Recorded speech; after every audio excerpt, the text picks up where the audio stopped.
मेरे प्रिय मित्रों, प्रभु यीशु मसीह के पवित्र नाम पर मैं आप सबका इस कार्यक्रम में स्वागत करना चाहता हूं। प्रभु का वचन हमें प्रकाश देता है। वास्तव में पवित्र बाइबल और पवित्र वचन ईश्वर की ओर से हमारे सवालों का जवाब है। हम सबके जीवन में कई प्रकार के सवाल हैं और जब इन सवालों को जवाब नहीं मिलता है तो ये सवाल हमारे लिए समस्या बन जाते हैं। और हमारे जीवन में सबसे बड़ी समस्या है दुख। और इस संसार में हम सभी लोग दुख से कतराते हैं, डर जाते हैं, घबरा जाते हैं। दुख आने पर हम टूटने लगते हैं, हम निराश होने लगते हैं, हमारा विश्वास टूटने लगता है, हम ईश्वर से अलग होने लगते हैं। कुछ दिन पहले एक बहन जो हमारे आश्रम से जुड़ी हुई थी, प्रभु यीशु मसीह पर विश्वास करती है, उनके परिवार में एक दुखद घटना हुई। उनका पोता जो 4 साल का था, सारे परिवार के लिए प्रिय था, अचानक मर गया। सारे गांव के लोग दुखी हुए। कुछ दिनों के बाद वो बहन हमारे यहां आई और मैं उनके लिए प्रार्थना कर रहा था। उस बहन ने कहा कि मेरे पोते की मृत्यु से जो दुख मुझे मिला, उससे ज्यादा दुख उस समय मुझे मिला जब सारा गांव मुझ पर ताना मारने लगे। सब लोग मुझ पर ताना मारने लगे। लोग कहने लगे कि ये ईश्वर पर विश्वास करती थी, यीशु पर विश्वास करती थी, लेकिन यीशु ने उसके जीवन में क्या किया है। मेरा पूर्ण विश्वास है कि आपके जीवन में भी कई ऐसी घटनाओं का आपको सामना करना पड़ा है। कई ऐसी परिस्थितियां थी जब लोग आपके ऊपर ताना मारे। मैंने उस बहन से कहा कि बहन, प्रभु यीशु मसीह के जीवन में भी इस तरह का अनुभव हुआ था। जब वे क्रूस पर लटके हुए थे, सुसमाचार में बताता है कि लोगों ने सिर हिला हिलाकर उनका उपहास किया। प्रभु के बगल में टंगे हुए डाकू ने प्रभु से पुकार कर कहा, यदि आप मसीह हैं, अपने को बचाइए और हमें भी बचाइए। इन सारी बातों के बावजूद, इन सारी बातों के सामने प्रभु यीशु मसीह मौन रहे। प्रभु यीशु मसीह का मौन, उनकी चुप्पी अर्थपूर्ण चुप्पी थी।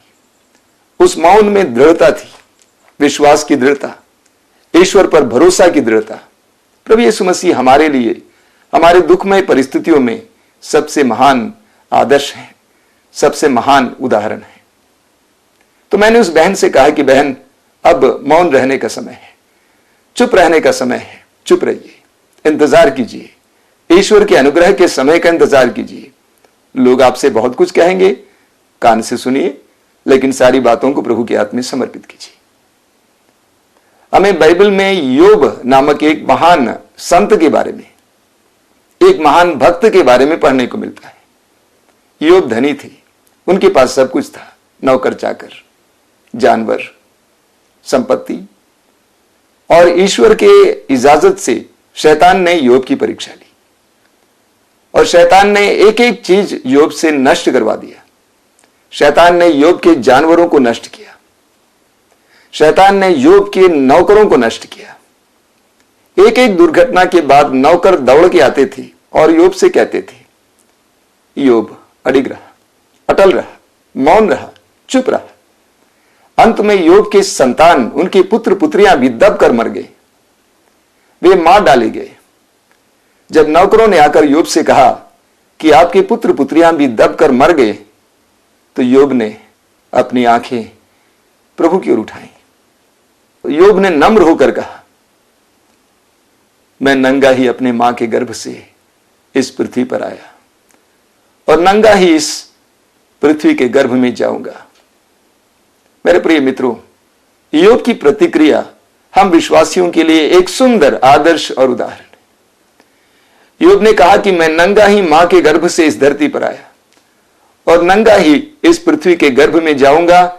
ईश्वर ने दिया और ईश्वर ने वापस लिया। हमारे पास जो कुछ है वो ईश्वर की देन है। और इसलिए हमारे जीवन में जब दुख का अनुभव होता है, हमारी भी प्रतिक्रिया ऐसी होनी चाहिए। हम अपना सिर झुकाएंगे, प्रभु से कहेंगे, हे प्रभु, तूने दिया, तूने वापस लिया।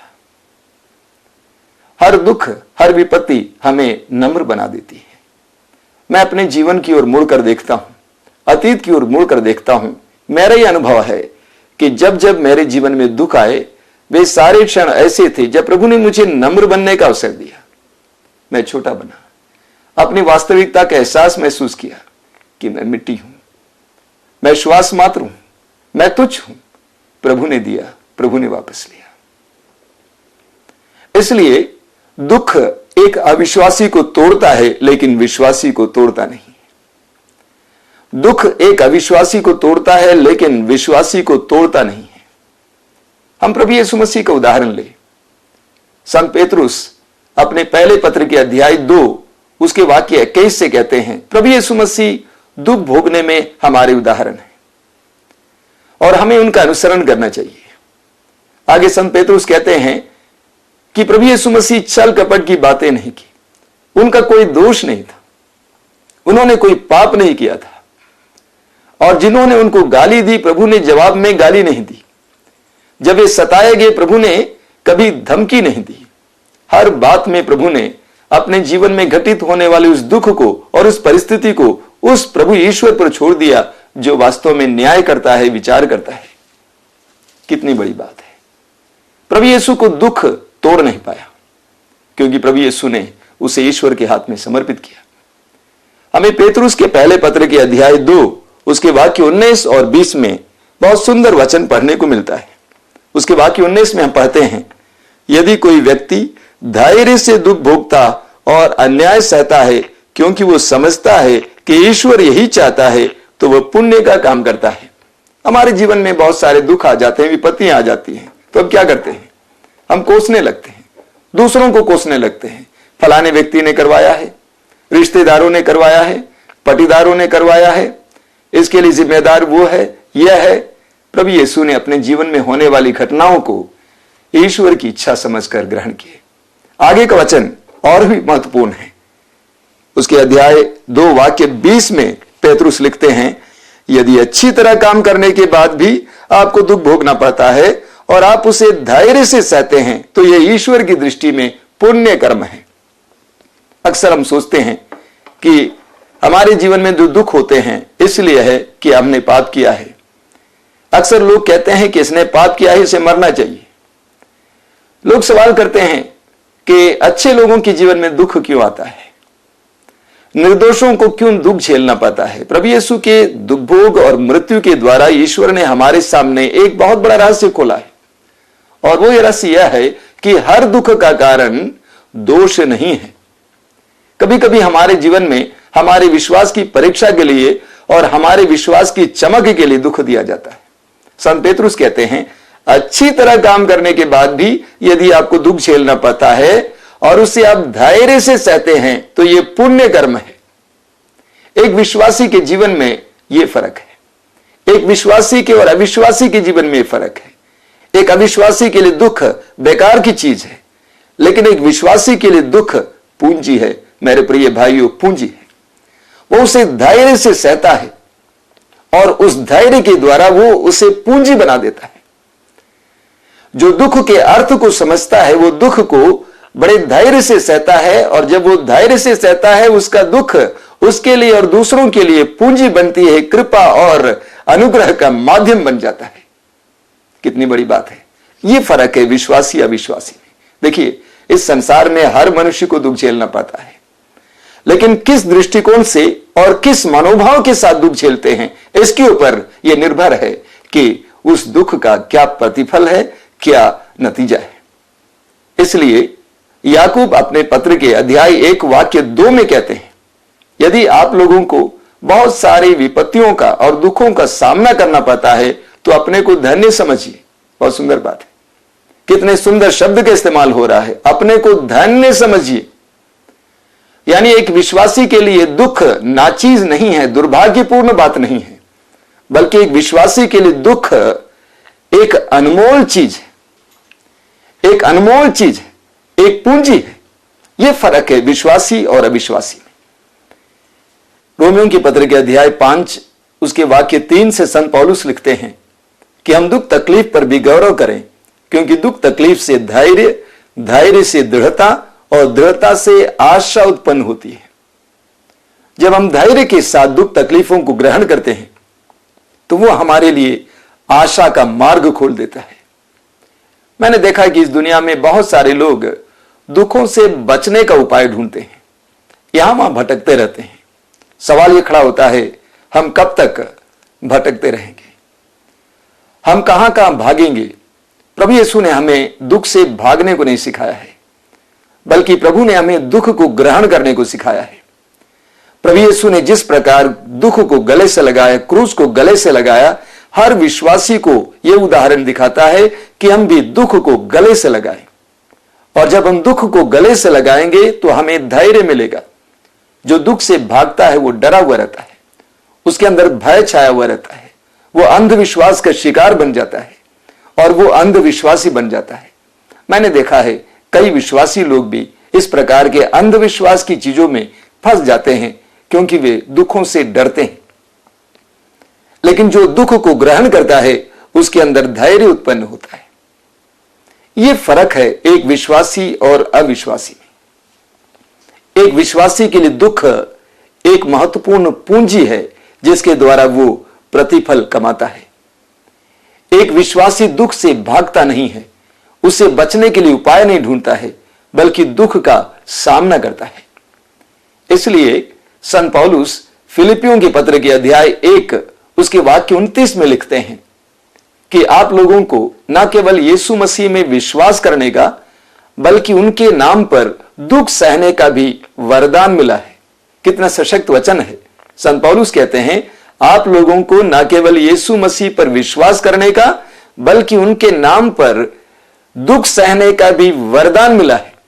एक विश्वासी के लिए दुख वरदान है। एक विश्वासी के लिए दुख निराशामय बात नहीं है। मेरे प्रिय भाई और बहनों, हम सबके जीवन में कई प्रकार के दुख आते हैं, कई प्रकार की विपत्तियां आती हैं। हम अविश्वासी होकर उसे झेल सकते हैं या विश्वासी होकर उसको धैर्य से सह सकते हैं। एक विश्वासी दुख को धैर्य से सहता है, जबकि एक अविश्वासी दुख को झेलता है। एक अविश्वासी नकारात्मक भाव से दुख को स्वीकार करता है, लेकिन एक विश्वासी सकारात्मक ढंग से दुख को ग्रहण करता है। आज इन वचनों पर मनन करेंगे। मैं आपको प्रभु के नाम पर यह वायदा करना चाहता हूं कि आपके दुख आपके ही लिए, आपके परिवार के लिए कृपा का माध्यम बनेगा। आपका दुख आपके जीवन के लिए एक बहुत बड़ी पूंजी बनेगी। आज प्रभु के नाम पर जीवन के हर दुख को स्वीकार कीजिए, ग्रहण कीजिए, मौन होकर उसे धैर्य से सहिए और उस दुख के जरिए ईश्वर की कृपाएं प्राप्त कीजिए। उसे भागने के लिए उपाय मत ढूंढिए, बल्कि उसका सामना करने के लिए सामर्थ्य मांगिए। आइए हम प्रार्थना करें। सबसे पहले अपने जीवन के सभी दुखों को प्रभु के हाथों से ग्रहण कीजिए। हे प्रभु, तेरे दिए हुए सभी दुखों को मैं ग्रहण करता हूं, मैं स्वीकार करता हूं। मुझ पर दया कर कि इन दुखों को मैं न झेलूं, बल्कि धैर्य से सहूं और धैर्य से सहते हुए इन दुखों को मेरे लिए निराशाजनक, दुर्भाग्यपूर्ण बातें नहीं, बल्कि मेरे ही लिए, दूसरों के लिए कृपा और अनुग्रह का माध्यम बनाऊं, एक पूंजी बनाऊं। मुझ पर दया कीजिए। धन्यवाद प्रभु, धन्यवाद प्रभु। आजा मेरे प्रभु, मेरे दिल में, मेरे तन में आजा प्रभु। आजा मेरे प्रभु, मेरे दिल में, मेरे तन में आजा प्रभु। मातृधाम आश्रम, क्राइस्ट नगर पोस्ट, वाराणसी 221003। Phone number 0542 2290 861, 0542 22